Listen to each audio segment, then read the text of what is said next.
Well, good evening.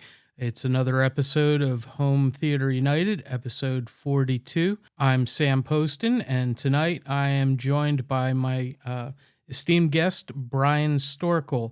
Bryan is a director, producer, and editor, and he's got a extensive IMDB list, and he was introduced to us by some friends of the podcast, so I say thanks to them. And we're going to jump right into it. Bryan, you want to say hi? Hey, how's it going? Thanks for having me. I'm doing absolutely terrific tonight. I've been looking forward to this one for a while. We've been mailing back and forth, and finally we're able to make schedules work. So I really appreciate it. Yeah, I hope I don't let you down. Oh no! This is actually a kind of a trend for us. I tell people when they ask, "Well, what's the podcast about?" and I say, "Well, I really want to get out there and I want to talk to people that are involved in all aspects of home theater and media at large. I want to talk to actors, directors, editors, and you're in the cross sections of all that. You basically bill yourself as a producer, director.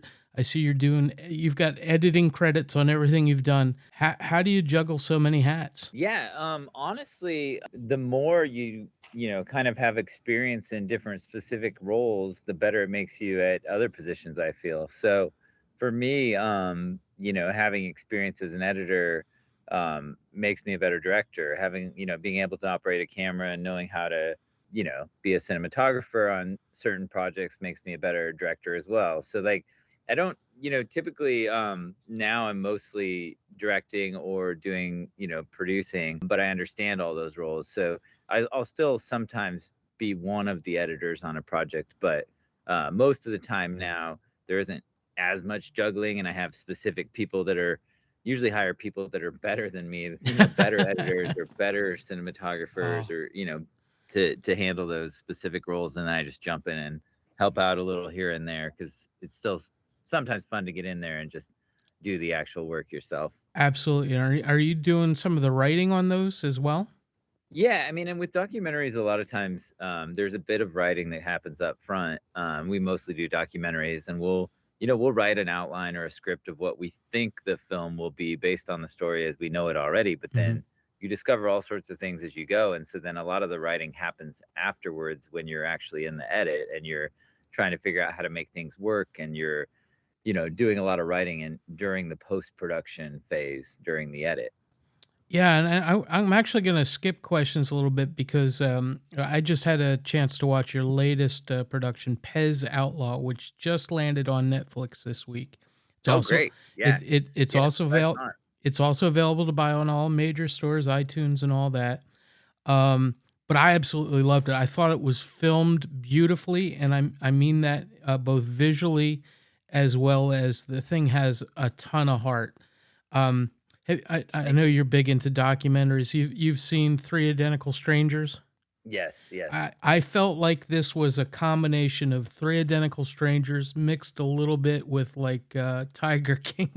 Oh, wow. Yeah, that's great. I So love it. that's I high love it. praise for me. And obviously none of the characters are as, outrageous as Joe Exotic, but man, Yeah, they're quirky in their own way. And yeah. how did you Well, I come love upon that story?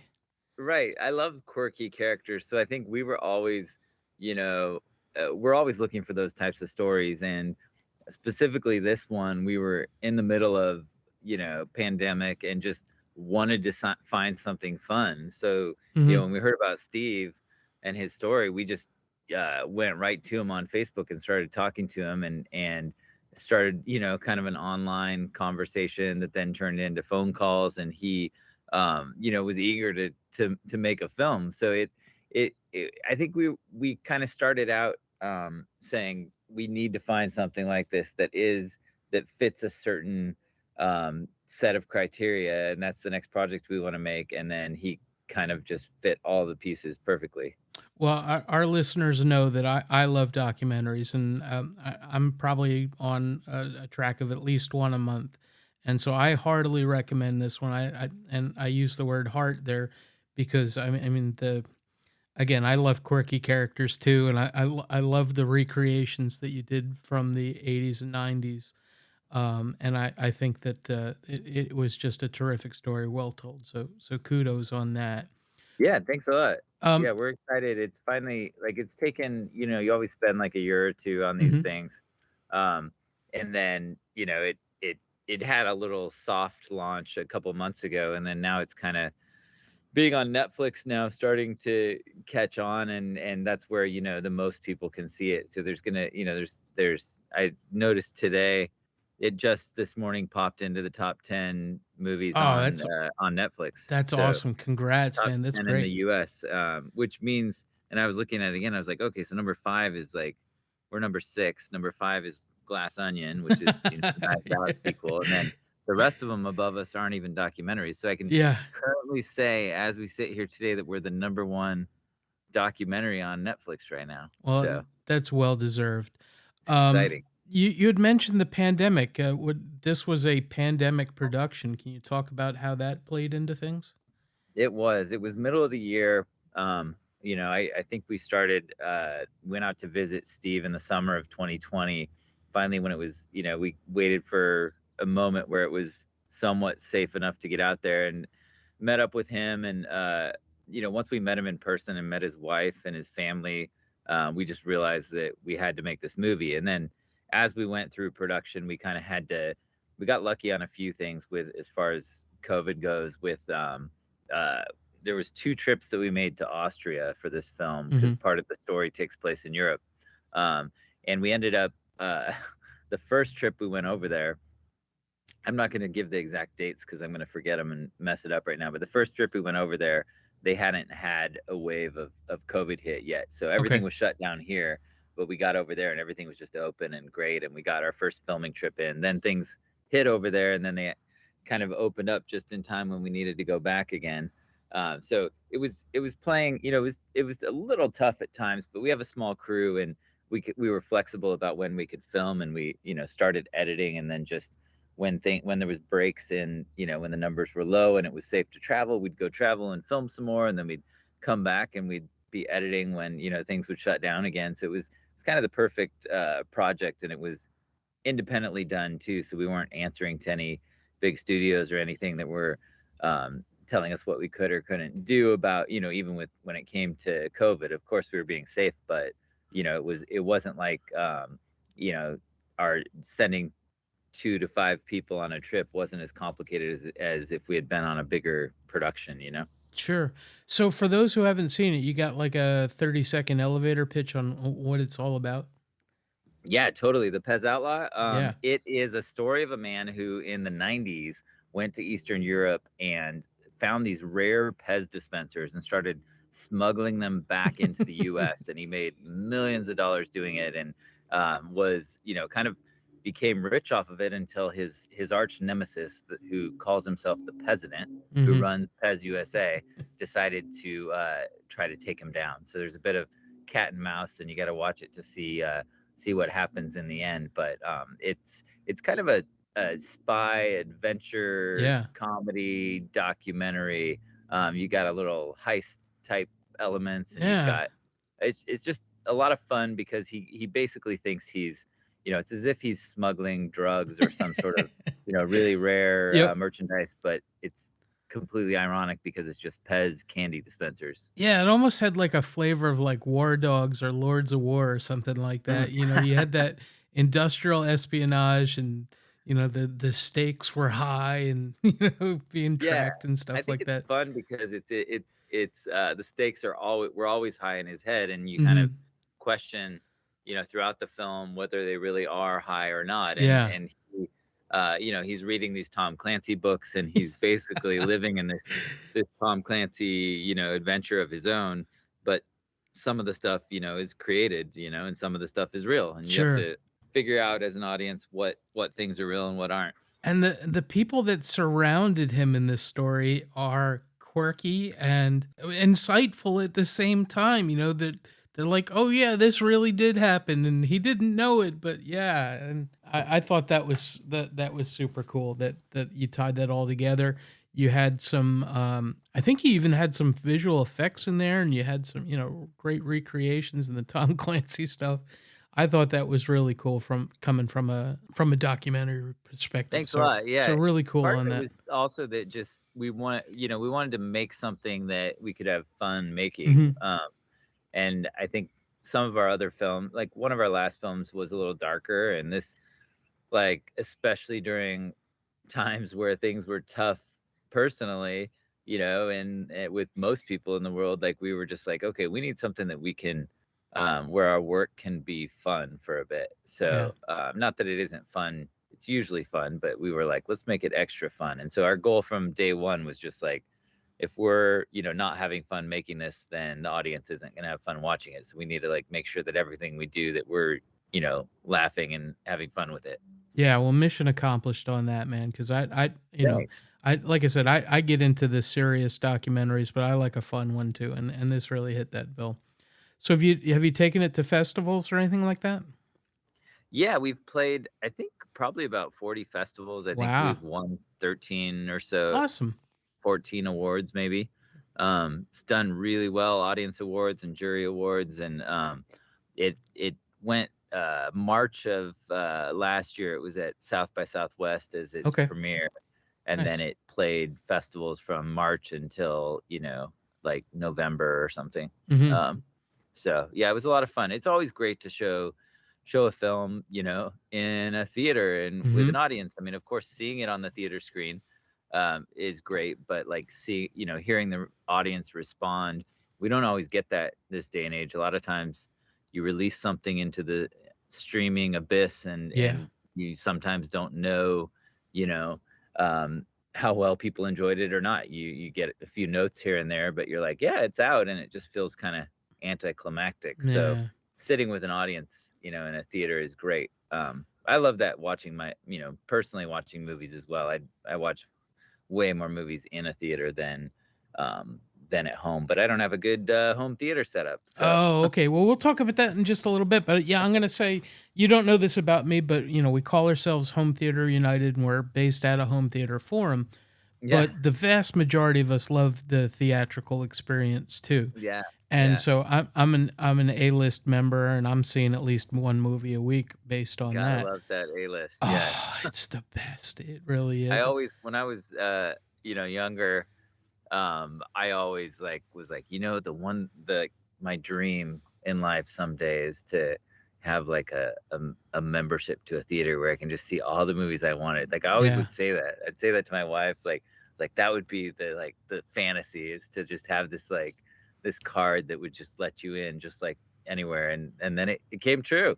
Well, I'm really bummed out this month because I moved to Maryland from New Jersey about 12 Okay. years ago, and in my hometown, Kevin Smith has purchased my hometown theater, the Atlantic Highlands Cinemas, and so he's turned that into his own home theater, and he's showing festival stuff and his favorites and new movies too. And I'm like, oh man, if I was still home, I'd be there every weekend. Yeah, you got to go back, go I visit. I do visit quite a bit, but I haven't been there yet. But it's on my list. We Okay. we love the theater stuff.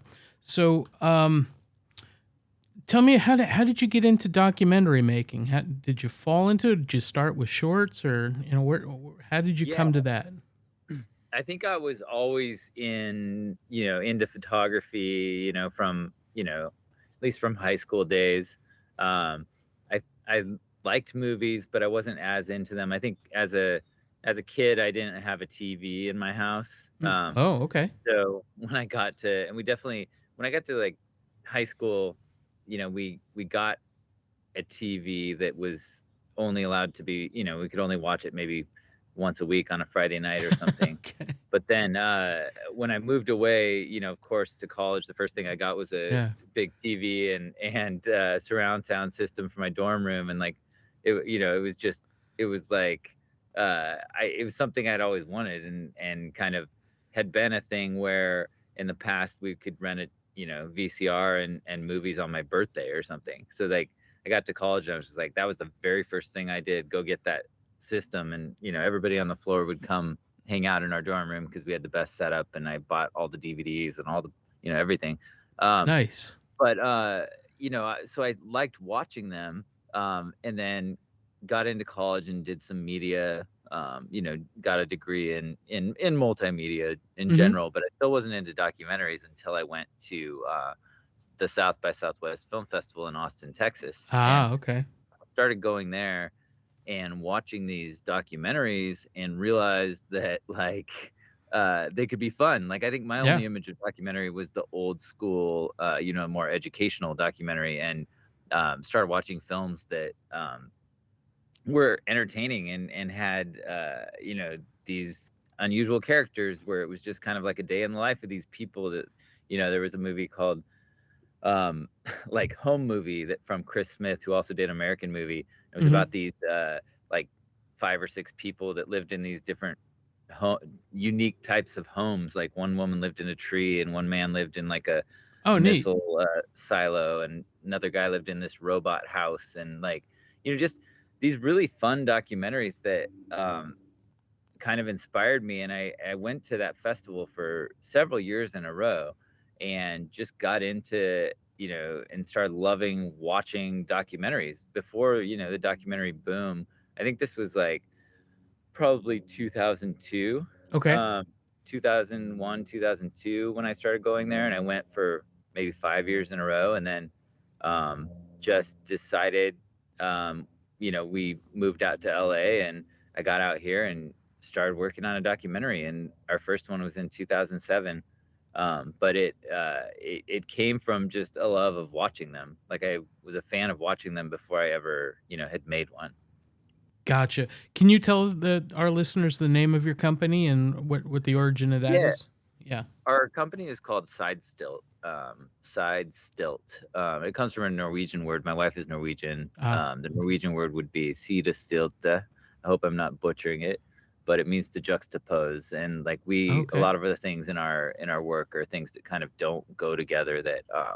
That we especially in our early films, we made some films about things that just were kind of polar opposites. That like Holy Rollers was one of our first films about gambling, pastors who took Vegas for millions, and that was like I think that the name of the company stems from those types of projects, just like fish out of water kind of Sure. stories. That's awesome, and I do have noted here that I am gonna watch that because I've followed the Harvard card counting team and stuff like that, but I'd never heard of the card counting Christians. So that sounds pretty cool. What can you tell us about that one?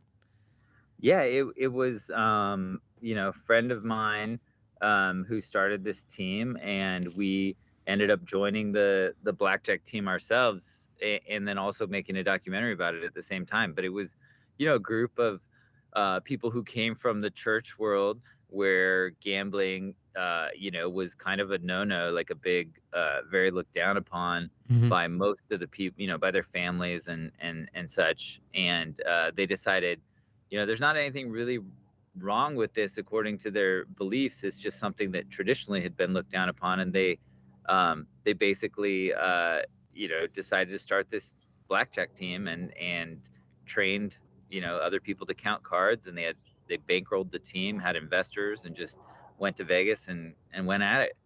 That's really cool. I I love these stories. It's the whole Andy Warhol 15 minutes of fame, right? And the weirder and more offbeat that you can find folks that have stories that haven't been told. I'm all for that. So that sounds really cool. The one that I don't know anything about, and I'm really looking forward to hearing your explanation, is this Legend of Cocaine Island documentary. What's that? Yeah, The Legend of Cocaine Island. That's a fun one. It's also on Netflix.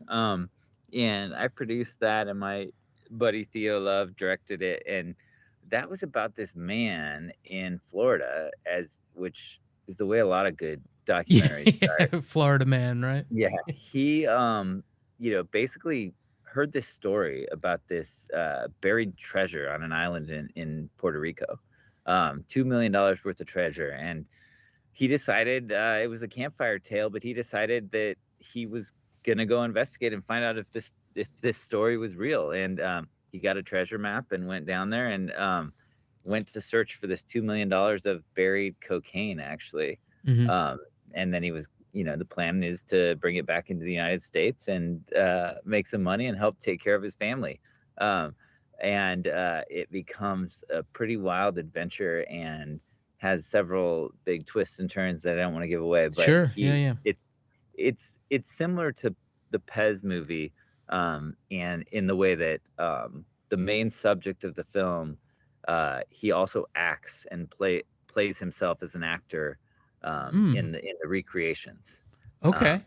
and it's just a fun adventure film.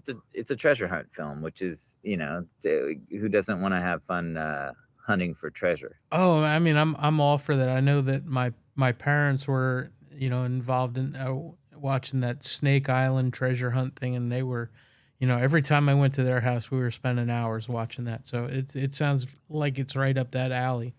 I had seen on IMDb that it might have been turned into a movie with Will Ferrell, but that's off now. What's going on Yeah, there? we were developing a scripted film with Will Ferrell, with Netflix, actually. It was part of the deal with the documentary purchase, and then we got through a script phase of it or two, and then Netflix decided not to move forward with the script. So we're in the stages of writing a new script and working to partner with some other people to get it made. But it's still in the works, and I think it's going to be a really good movie when it gets made. So have you done any feature films before, or would that have been your first? I have not. Yeah, we've only done documentaries. So Okay. yeah, that's been our main thing. Well, if any of our listeners have any juice with the studios, get on that because this sounds really wild. So, I'm disappointed I'm not going to get to see Will Ferrell, treasure hunter, but Yeah, you never ho- know. You never you know. never know, right? Yep. Yeah. And so, what do you got cooking after Pez? Yeah, we're busy on a few things. We're constantly looking for new ideas. We're working on some project for Netflix that we can't talk about. Sure. No, no, that's fine. Specifically, they haven't been announced yet. And then we've got a series going, another documentary series, and then we've got several things. It's nothing I can talk about now though, because it just hasn't been announced publicly. But That's all fine. great, documentaries in the same kind of fun, adventurous, spirit as Pez and as Cocaine Island. Well, that's wild. I'm glad to see that this is it's turning rewards for you because like I said, I really enjoyed Pez and you guys have a unique vision on it, so I want to see that continue. Thanks a lot. Yeah. So you'd mentioned having a home theater yourself. Where are you at with that? We don't have anything. We kind of need to buy a house first. Oh, okay. We're we But yeah, we're looking right now into building a screening. We're looking into building out our office a little bigger, and with that, we want to build a screening room in the office. Oh, that works. Uh, Sure. so we're looking into that right now, and just haven't started. Probably expanding to the office in the next couple of months that has enough space for that. But we always, we have several edit bays usually with, that we're editing on different projects, but then we never have a larger screening area where we can have, 10 to 20 people watch something. And so we're trying to figure out how to build, something like that out now. Well, I know some guys that can help you spend money. So Yeah. if you need resources and advice, come to Home Theater Forum because they will hook you up. Yeah, we'll check it out. All right, cool. You keep saying we, and I know that you said that I know that your wife has gotten credits on your film on Pez at least as well. You guys are working everything together. Yeah, we do. We run our company together. Sometimes we direct together, like the PEZ movie. Sometimes we work in different roles. But yeah, we do a lot of, all of our work is basically together. That's great. That's great. And it's the first time I've had anybody on the show that has the I want to say luxury of having friends and family working together on stuff like that. So That's an interesting capability that you've got there. Yeah, That it's sounds pretty really fun, and cool. we have different, even as directors, we have different strengths. So we tend to, one of us will do, uh, we don't do the same thing on a job. Like we'll, kind of split up the tasks. That's really cool. And I know that again, going through your IMDb, there was a bunch of sports shorts and things like that. Any plans Yeah, to continue that, or anything you can tell us about that work? we love. I mean, it seems like we've found a lot in the sports world that is, that's there's a lot of stories there. Like our one of our favorites that we ever worked on was a bowling movie, and it was the 30 for 30, the bad boy of bowling. Oh, Uh, okay. I haven't seen it. yeah, no, it's really fun. It's a father-son story with a lot of heart, but it's also about this, this wild guy like Pete Weber who became this kind of rock star of the sport. Um, and I think I think we just always love finding, finding stories in places where you wouldn't expect them. And nobody would expect, out of bowling that you would get, any sort of, uh, No, not to yeah, be yeah, mean, yeah. but like you wouldn't expect to have this story with so much heart and also with, something where people would be interested in it that aren't even interested in bowling. Oh, I mean, I get it. I get it because, like I said, I dig into documentaries to get different perspectives on the world. So definitely gonna have to put that in my. Is it on Netflix? That we Oh, that just was need to an look on, HBO thing, yeah, right? ESPN is Yeah, 30 for 30, so wherever yeah, they're, I think Disney or wherever they're yeah. streaming, I think it's Okay, Disney Plus is where they're on. that makes sense. Okay, Yeah. cool. I will definitely see if we can find a link to that to put in the show notes. So, what else in your background would you like folks to see, or what can you want to talk about? Um, you know, uh, honestly, like the PEZ movie is our favorite thing right now. That's the main thing that we are excited to talk about and for people to watch because it's not a traditional documentary. Hmm. It and then also it deals with, it has a love story. It also deals with mental health. I think Yep. there's a lot there that you wouldn't expect out of a movie about candy. Yeah. But yeah, that's the one we're like super excited for people to see right now. Okay, well, we'll make sure we highlight that big time. I think that's it on the questions that I had. I really appreciate you joining us. But you're gonna play our game with us, correct? All right, let's do it. All right. Wasn't quite ready for that. All right. Well, you are your first experience with our little ecstasy of gold, good, bad, or ugly here. You want to go first, or you want me to? Why don't you go first so I see how it works? Okay, sure. So my movie for the week, or my media for the week, is Kevin Smith's Clerks 3. I'm woefully behind in my official review for home theater form. Mm. Have you seen any of the Clerks series? Yes, I've seen the first one. I don't think I definitely haven't seen 3. I can't remember if I saw 2 or not. Okay. Well, I will tell you, and this may or may not influence you, but in Clerks 1, they do go to Poston's funeral home, which my family did own for 100 years, but no longer does.